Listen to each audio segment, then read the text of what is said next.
Bonjour Simon, donc j'ai téléchargé ton document, en fait j'en ai fait une copie, comme ça je garde l'original si jamais je fais une bêtise moi aussi, et puis on va tester, donc je vais tester.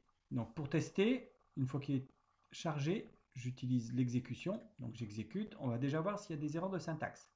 Ah, tu vois, il s'arrête, automatiquement il s'arrête là où il y a une erreur de syntaxe. Invalide syntaxe, hein. Alors je vais essayer de la trouver. Dans une print, dans une commande print, excuse-moi pour exprimer clairement, il faut toujours alterner du texte entre guillemets et un calcul. Donc, un texte entre guillemets, oui. Des virgules pour un calcul A plus N, oui. Une virgule pour redémarrer un texte. Il produira plus de 21 tonnes, tu changes de ligne, il produira exactement, tu fermes les guillemets, c'est parfait. Une virgule, ton calcul, un round, et ben voilà, regarde là, tu as un calcul et un texte, et tu as tout simplement oublié une virgule entre les deux. Et puis je vais me permettre aussi de modifier tout de suite. Tu as remis int, mais attention, int c'est ce qu'on faisait les semaines précédentes. Tu n'as pas bien lu l'énoncé, tu le reliras. J'ai dit que cette fois-ci on voulait une décimale. Donc si on veut une décimale, je vais garder round U1.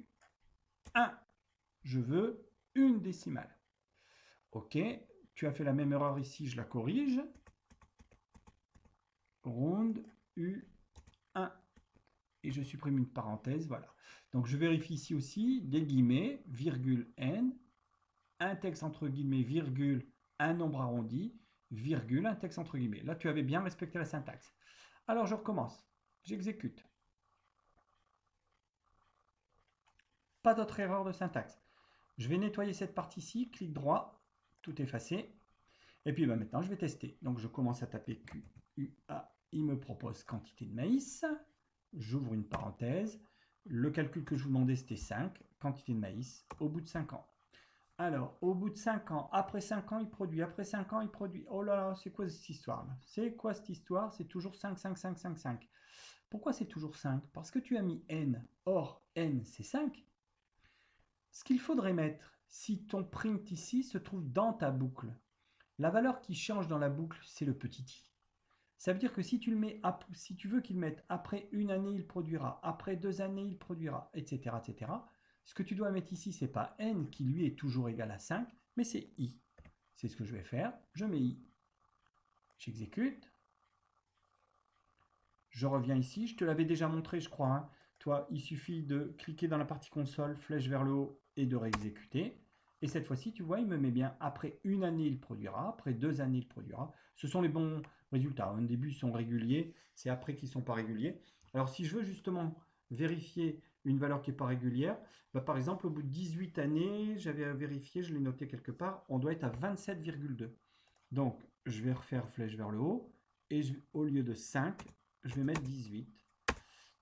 Et 18, 27,2. Donc tu vois, voilà, c'est parfait. Alors, évidemment, comme tu as mis ton print dans la boucle, il s'imprime à chaque ligne. Je vais juste te montrer que si je le recule, attention, voilà, bien le reculer au même niveau que les autres, hein, au même niveau que les autres. Voilà. D'ailleurs, c'est bizarre. Tu vois, tu devrais être aligné sur cette petite ligne-là. Donc là, il doit y avoir un espace en trop. Voilà. Voilà. Et voilà. Ok. Ça me semble plus correct. On va tester. J'exécute. Je reprends ma dernière saisie en cliquant là-bas. Et tu vois, cette fois-ci, il n'écrit que la dernière ligne. Voilà. L'intérêt, hein. Donc c'est pour bien comprendre. Après, tu fais ce que tu veux. Ça dépend aussi de la demande. Mais si on veut que la ligne s'imprime à chaque tour de la boucle, on le met aligné avec la boucle. Donc ton print décalé comme tout à l'heure. Si tu veux qu'il ne s'imprime qu'une seule fois quand la boucle est terminée, tu le sors de la boucle en le remettant aligné avec... Normalement, c'est aligné, tu vois, avec le début de la fonction. Pareil ici, là. On voit bien que c'est aligné avec le début de la fonction. Voilà pour cette première partie. Je vais tester ton seuil. Donc, clic droit ici, j'efface. Je commence à taper seuil. Je sélectionne seuil. J'ouvre la parenthèse. Pas d'argument, puisque c'est lui qui doit calculer. Je fais entrer. En 2015, il produira plus de 21 tonnes, il en produira exactement 16. Ah ouais, plus de 21, il en produit exactement 16. Il n'y a pas un problème? Il n'y a pas un problème? Alors, essayons de le trouver. Tu donnes la valeur 16 à U, tu donnes la valeur 2015 à N, tu démarres à 0. Ah, le blas, l'erreur, tout bêtement. Tu dis Y, U supérieur à 21. Attention, c'est toujours le petit problème de cette notion Y. On veut que la boucle s'arrête quand on est supérieur à 21. Donc, on doit lui dire à cette boucle de tourner tant qu'on est en dessous de 21. Tant que je suis en dessous de 21, je fais ma boucle, donc je fais ce calcul-là et je fais ce calcul-là. Sous-entendu, je m'arrêterai la première fois que je suis au-dessus. Voilà pourquoi quand on cherche à produire plus de 21, dans la boucle, c'est moins de 21. Toujours l'inverse. Tant que je suis inférieur à 21, je fais des boucles. Je réexécute. Je reclique ici, flèche vers le haut puisque j'ai déjà tapé seuil, j'exécute. Et voilà, en 2025, il produira plus de 21 tonnes, il produira exactement 21,5. Alors j'ai mis environ, hein, parce que c'est pas exactement du coup. Bon, voilà, puisque c'est une valeur arrondie. En tout cas, c'est du bon boulot, hein, tu as bossé sérieusement, Simon. J'espère que tu as pris du plaisir aussi, parce que dans ces programmations, ce qui est intéressant, j'avoue, moi j'aime bien, hein, c'est justement toutes ces logiques, de voir un petit peu ce qu'on est capable de faire, avec quelques lignes, de voir ce qu'on est capable de faire. Voilà.